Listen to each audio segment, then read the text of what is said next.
जय हिंद साथियों, स्वागत है आप सभी का टीडीएम क्लासेस पे। मैं तिलक आप लोगों का स्वागत करता हूं हमारी संविधान की यात्रा सीरीज के 11वें एपिसोड पे। हम संविधान की यात्रा सीरीज के तहत संविधान से जुड़े महत्वपूर्ण टॉपिक पर चर्चा कर रहे हैं और उसी सिलसिले के तहत हम राष्ट्रपति के निर्वाचन की प्रक्रिया से संबंधित जितने भी बातें थी उनको पिछले वीडियो में चर्चा किया है। और निर्वाचन की प्रक्रिया से संबंधित जो बातें पिछली वीडियो में कवर नहीं हो पाई थी उन्हीं बातों को आज हम विस्तृत रूप से चर्चा करने का प्रयास करेंगे और एक अच्छे ढंग से बेहतर तरीके से हम लोग समझेंगे। तो चलिए शुरुआत करते हैं कि राष्ट्रपति के निर्वाचन की प्रक्रिया क्या होती है। पिछले वीडियो में मैंने बताया था कि राष्ट्रपति के निर्वाचन की प्रक्रिया से संबंधित अनुच्छेद हमको अनुच्छेद नंबर 55 में देखने को मिलता है और उसमें ये बताया था कि राष्ट्रपति के निर्वाचन की प्रक्रिया है जो समान आनुपातिक एकल संक्रमणीय गुप्त मत पद्धति के माध्यम से राष्ट्रपति का चुनाव होता है। और उसमें मतों का क्या होता है, मतों की वरीयता होती है, अर्थात जो सर्वाधिक लोगों की पहली पसंद प्राप्त करते हैं और जो न्यूनतम वैध मत हासिल करते हैं वो व्यक्ति राष्ट्रपति के रूप में निर्वाचित होते हैं। हमने पिछले वीडियो में राष्ट्रपति से निर्वाचन से संबंधित सारी बातों को विस्तृत रूप से चर्चा किया है और आज हम उनका निर्वाचन कैसे होता है उसको तो पिछले वीडियो में देखा है, लेकिन निर्वाचन की प्रक्रिया से संबंधित कौन कौन सी महत्वपूर्ण बिंदु है उन कुछ छूटे हुए बिंदुओं को आज की इस वीडियो में हम लोग कवर करने का प्रयास करेंगे। तो चलिए शुरू करते हैं कि राष्ट्रपति के निर्वाचन की प्रक्रिया। मैंने पिछले क्लास में बताया था कि राष्ट्रपति के निर्वाचन की प्रक्रिया में मतों की गणना नहीं होती बल्कि उनका मत मूल्य निकाला जाता है। मैंने क्या कहा, मत मूल्य निकाला जाता है। क्या कहा, मत मूल्य निकाला जाता है। और जो मत मूल्य होता है सभी राज्यों की विधानसभाओं का मत मूल्य अलग अलग होता है। अब अलग अलग क्यों होता है, अलग अलग होने का कारण यह है क्योंकि जो मत वैल्यू निकाला जाता है वो किसी राज्य की जनसंख्या को आधार मानकर निकाला जाता है और जो जनसंख्या को आधार माना गया है वो जनसंख्या का आधार 1971 की जनसंख्या को आधार माना गया। तो क्या होता है, मैंने कहा कि सभी राज्यों की विधानसभाओं का जो मत मूल्य है अलग अलग होता है। पहला कंडीशन।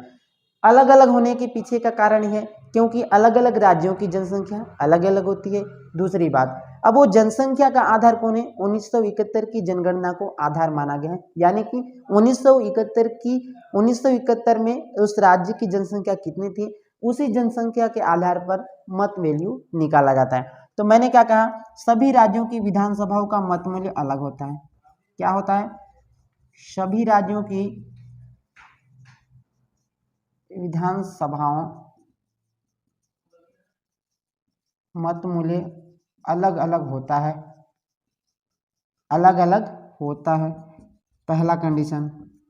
क्या कहा, सभी राज्यों की विधानसभाओं का मत मूल्य अलग अलग होता है। अलग होने के पीछे का कारण है कि सभी राज्यों की क्या होती है, जनसंख्या अलग अलग होती है और एक विधायक का मत मूल्य, एक विधायक का मत मूल्य उस राज्य की जनसंख्या को आधार मानकर निकाला जाता है। क्या किया जाता है, उस राज्य की जनसंख्या को आधार मानकर निकाला जाता है और वो जनसंख्या का आधार कब का लिया जाता है, 1971 की जनसंख्या को आधार मानकर निकाला जाता है। अब हमने पिछले वीडियो में भी चर्चा किया है कि राष्ट्रपति के जो निर्वाचक मंडल होते हैं उनमें कौन शामिल होते हैं, सभी राज्यों की विधानसभाओं के निर्वाचित सदस्य भाग लेते हैं तथा संसद के निर्वाचित सदस्य भाग लेते हैं। तो देखिए, अब देखो मैं बात करूं एक विधायक का मत मूल्य कितना होता है। अगर आप लोगों से पूछे एक विधायक का मत मूल्य, एक विधायक का मत मूल्य क्या है, एक विधायक का मत मूल्य निकालने का फार्मूला है राज्य की कुल जनसंख्या। क्या होता है, राज्य की कुल जनसंख्या बटे क्या होता है, विधानसभा के कुल निर्वाचित सदस्यों की संख्या। क्या होता है, विधानसभा के कुल निर्वाचित सदस्य गुणित 1/1000। ये होता है, क्या होता है, एक विधायक का मत वैल्यू निकालने का फार्मूला, क्योंकि सभी राज्यों की विधानसभा के निर्वाचित सदस्य भाग लेते हैं और वो क्या होना है, विधायक का मत मूल्य निकालने के लिए राज्य की जनसंख्या को आधार माना जाता है। तो यहाँ तक क्लियर हो गया होगा कि किसी राज्य की जनसंख्या को आधार माना जाता है और उस राज्य की जितनी भी विधानसभा सीट है उन विधायकों, निर्वाचित विधायकों की संख्या से भाग देते हैं और गुणा करके क्या करते हैं, 1/1000 करते हैं, तो फिर एक विधायक का वोट वैल्यू निकल जाता है। ये तो था एक विधायक का मत मूल्य। उसी तरह मैंने बताया है कि सांसद के निर्वाचित सदस्य भी राष्ट्रपति के चुनाव में क्या करते हैं, भाग लेते हैं। तो संसद के सदस्यों का भी वोट वैल्यू निकाला जाएगा, जाहिर सी बात है। तो संसद के सदस्यों का वोट वैल्यू कैसे निकाला जाएगा, उसका भी फॉर्मूला है, उसे भी आप लोग नोट कीजिए। तो सांसद का मत मूल्य, सांसद का मत मूल्य निकाला जाए तो जो कुल विधायकों, कुल निर्वाचित विधायकों का जो मत मूल्य निकाला गया है उसमें से क्या कर देते हैं, उसको भाग देते हैं संसद के निर्वाचित सदस्यों से। क्या होता है, विधानसभा के कुल निर्वाचित सदस्यों का मत मूल्य, विधानसभा के कुल निर्वाचित सदस्यों का मत मूल्य बटे संसद के निर्वाचित सदस्य, संसद के निर्वाचित सदस्य।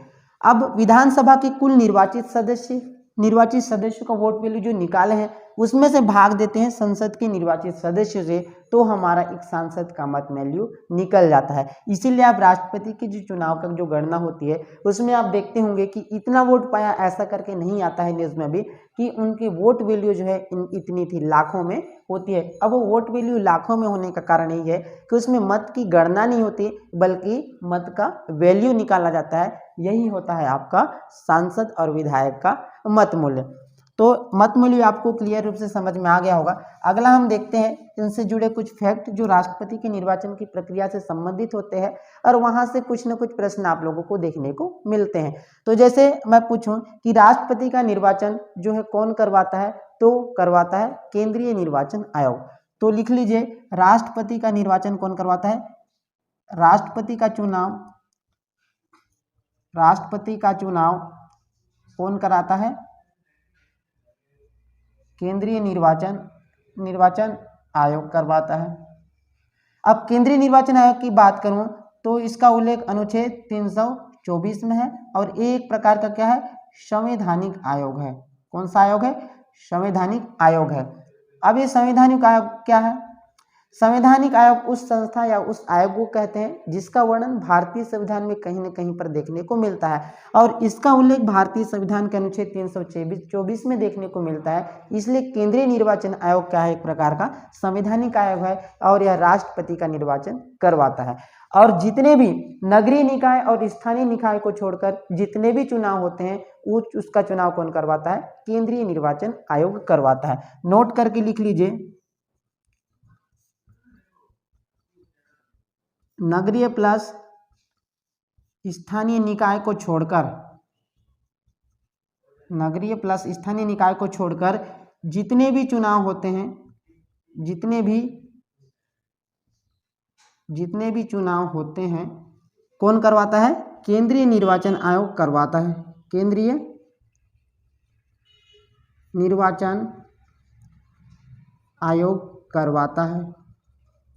मैंने क्या बोला, जो स्थानीय निकाय होते हैं और जो नगरीय निकाय होते हैं उसका चुनाव कौन करवाता है, राज्य निर्वाचन आयोग करवाता है। तथा उनको छोड़कर जितने भी चुनाव होते हैं, राष्ट्रपति का चुनाव हो, चाहे किसका चुनाव हो, उपराष्ट्रपति का चुनाव हो, चाहे सांसद का चुनाव हो, चाहे विधायक का चुनाव हो, उन सभी का चुनाव केंद्रीय निर्वाचन आयोग करवाता है। ये तो हो गया केंद्रीय निर्वाचन आयोग की बात। अब देखिए, अब ये जो चुनाव होता है, राष्ट्रपति का चुनाव होता है, उसमें चुनाव अधिकारी कौन होता है।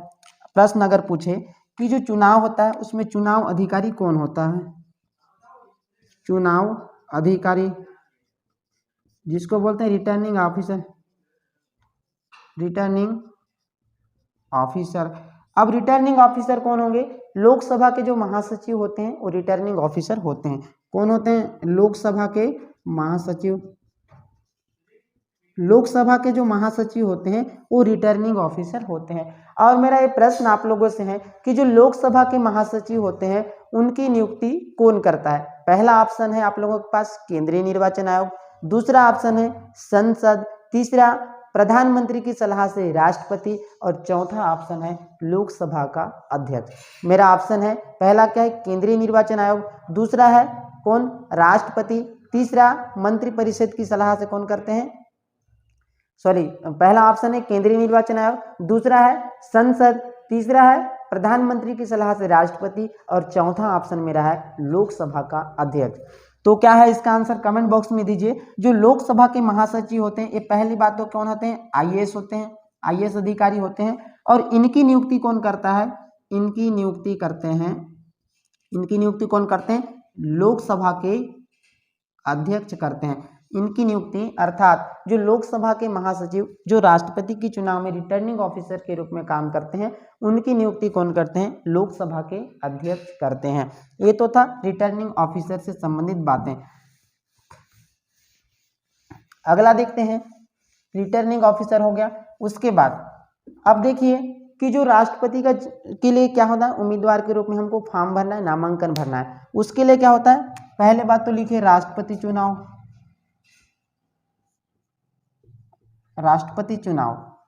इसमें क्या होते हैं, प्रस्तावक होते हैं, प्रस्तावक और अनुमोदक होते हैं।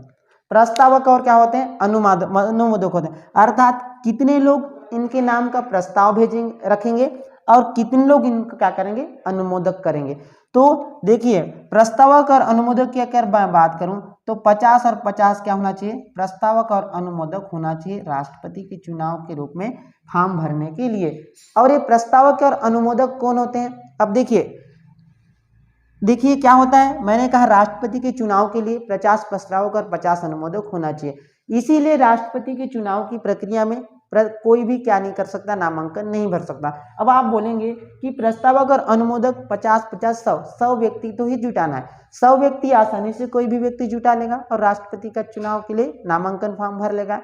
लेकिन ये कौन होने चाहिए, ये जो 50 प्रस्तावक और अनुमोदक जो होते हैं वो राष्ट्रपति के चुनाव के मतदाता होने चाहिए। क्या होने चाहिए, राष्ट्रपति के चुनाव के मतदाता होने चाहिए। अब कौन होने चाहिए, राष्ट्रपति के चुनाव के मतदाता होने चाहिए। इसीलिए 50 प्रस्तावक और 50 अनुमोदक हर कोई नहीं जुटा पाता और राष्ट्रपति के चुनाव के लिए नामांकन नहीं भर पाता। इसीलिए इनके नामांकन की फॉर्म भरने की प्रक्रिया भी क्या होती है, जटिल होती है, क्योंकि हर कोई व्यक्ति 50 प्रस्तावक और 50 अनुमोदक नहीं जुटा पाता। तो समझ में आ गया होगा कि 50 प्रस्तावक और 50 अनुमोदक कौन होंगे, जो राष्ट्रपति के चुनाव के मतदाता होते हैं, जो राष्ट्रपति के चुनाव में भाग लेंगे, वही अनुमोदक और वही क्या होना चाहिए, प्रस्तावक होना चाहिए। अगला देखिए क्या होता है, अगला होता है जमानत राशि। अगला होता है जमानत राशि। अब जमानत राशि क्या है, जमानत राशि होती है राष्ट्रपति के चुनाव हेतु 15,000 रुपया। कितनी होती है, 15,000 रुपये जमानत राशि होती है। और ये जमानत राशि जो होती है वो राष्ट्रपति के चुनाव के लिए जमा की जाती है नामांकन फॉर्म भरने से पहले। और ये जमा कहाँ होती है, बोलने से जमा कहाँ रहती है, कहाँ होती है, आरबीआई के पास होती है। और जब कुल वैध मतों का 1/6 वैध मत हासिल नहीं कर पाता तो यह जमानत राशि जब्त हो जाती है। क्या होती है, कुल वैध मतों का 1/6 मत हासिल नहीं कर पाता तो क्या होता है, जमानत राशि जब्त हो जाती है। जमानत राशि जब्त हो जाती है। मैंने क्या कहा, यदि पहली बात तो जमानत राशि 15,000 जमा करनी होती है फॉर्म भरने के समय, किनके पास, आरबीआई के पास, रिजर्व बैंक ऑफ इंडिया के पास।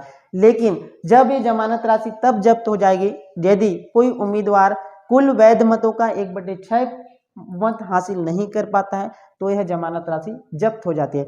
और यदि कोई उम्मीदवार चुनाव हार भी जाता है और 1/6 मत हासिल कर पाता है तो उसकी जमानत राशि वापस कर दी जाती है। ये तो था जमानत राशि।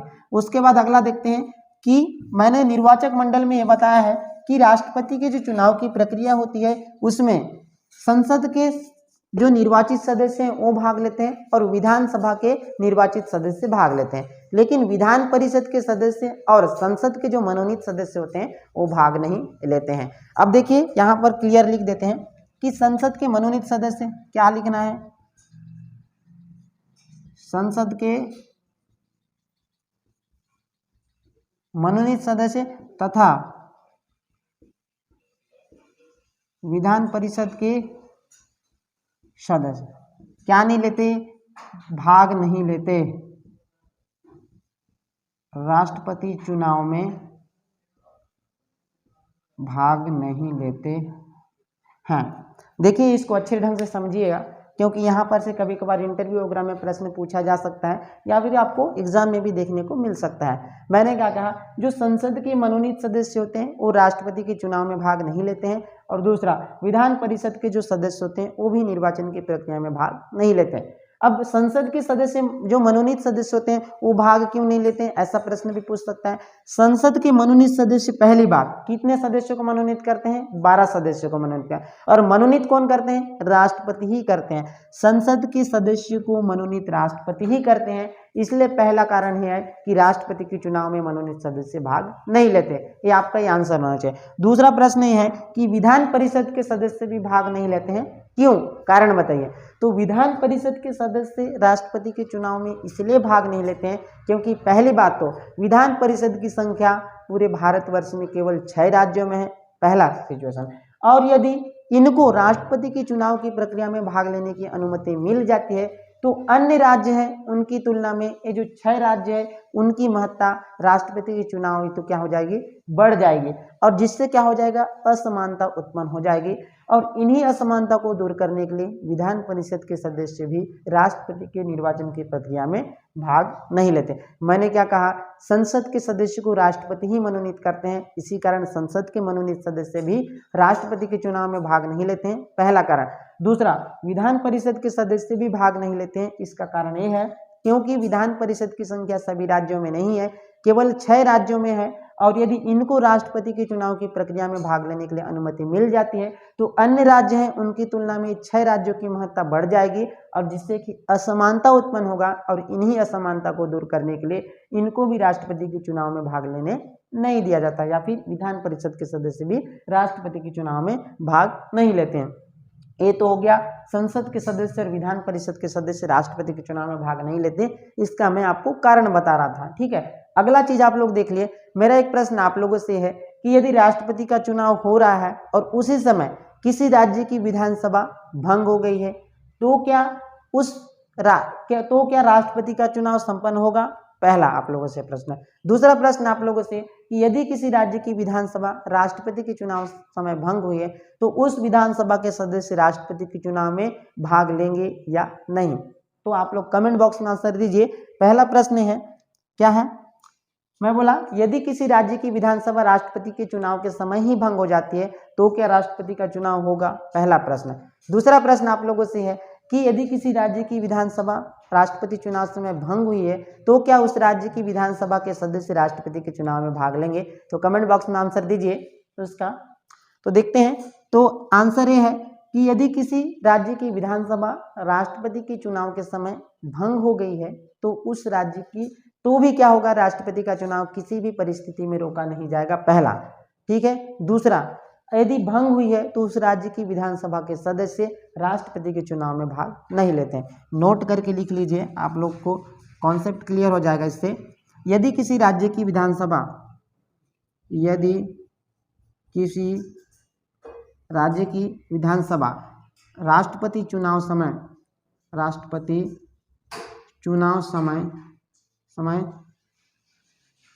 भंग होती है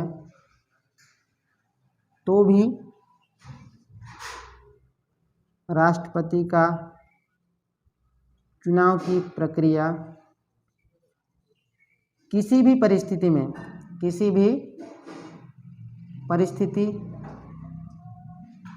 नहीं रोकी जाएगी, पहले। लेकिन दूसरा चीज है, ये पहला चीज कंडीशन है। दूसरा कंडीशन क्या है, जिस राज्य की विधानसभा भंग हुई है उस राज्य की विधानसभा के सदस्य राष्ट्रपति के चुनाव में भाग नहीं लेते हैं। जिस राज्य की विधानसभा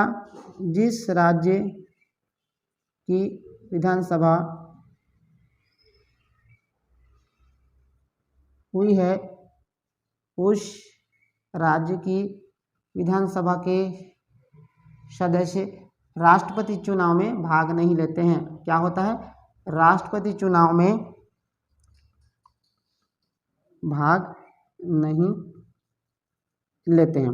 ये है आप लोगों का कॉन्सेप्ट कि यदि किसी राज्य की विधानसभा राष्ट्रपति चुनाव के समय भंग भी होती है तो राष्ट्रपति का चुनाव किसी भी परिस्थिति में टाला नहीं जाएगा, पहला है। और दूसरा, भंग विधानसभा के जो सदस्य होते हैं वो राष्ट्रपति के चुनाव में भाग नहीं लेते हैं। इसके बाद अगर इस राष्ट्रपति के चुनाव में किसी भी प्रकार का क्या होता है, किसी भी प्रकार का विवाद उत्पन्न होता है, राष्ट्रपति के चुनाव में विवाद उत्पन्न होता है, तो इसका निर्णय कौन करता है? मेरा आप लोगों से प्रश्न है, कमेंट बॉक्स में आंसर दीजिए। यदि राष्ट्रपति के चुनाव में कोई विवाद उत्पन्न होता है तो उसका निराकरण कौन करता है? ऑप्शन है आप लोगों के पास, संसद है, दूसरा प्रधानमंत्री है, तीसरा कौन है? सर्वोच्च न्यायालय है, और चौथा कौन है?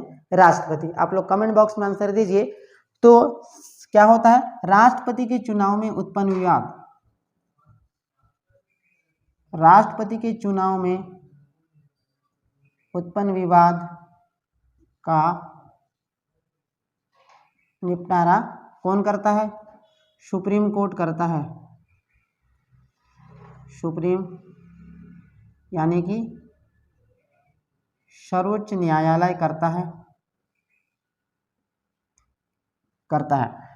मैं क्या प्रश्न पूछा कि सुप्रीम जो राष्ट्रपति के चुनाव में उत्पन्न विवाद होता है उसका निर्णय या फिर निराकरण कौन करता है? तो उसका आंसर है सर्वोच्च न्यायालय करता है। अगर आप लोगों से ये प्रश्न पूछे कि राष्ट्रपति के चुनाव में उत्पन्न विवाद का निपटारा सुप्रीम कोर्ट करता है, इसका उल्लेख भारतीय संविधान के कौन से अनुच्छेद में है? अगर आप लोगों से प्रश्न पूछता है तो इसका आंसर होगा कौन करता है? अनुच्छेद नंबर 71। अनुच्छेद नंबर 71 के तहत राष्ट्रपति के चुनाव में उत्पन्न विवाद का निपटारा सुप्रीम कोर्ट करता है। ये तो हो गई राष्ट्रपति के चुनाव में उत्पन्न विवाद का निपटारा कौन करता है? सुप्रीम कोर्ट करता है। और अगला ये है कि यदि राष्ट्रपति के चुनाव में यदि कोई उम्मीदवार पहला चरण में क्या नहीं बन पाता? विजेता नहीं बन पाता, तो उस परिस्थिति में भी दोबारा चुनाव नहीं होगा।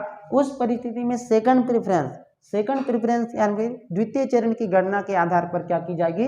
राष्ट्रपति का चुनाव संपन्न कराया जाएगा। और ऐसा भारत में पहली बार हुआ है। कब हुआ है?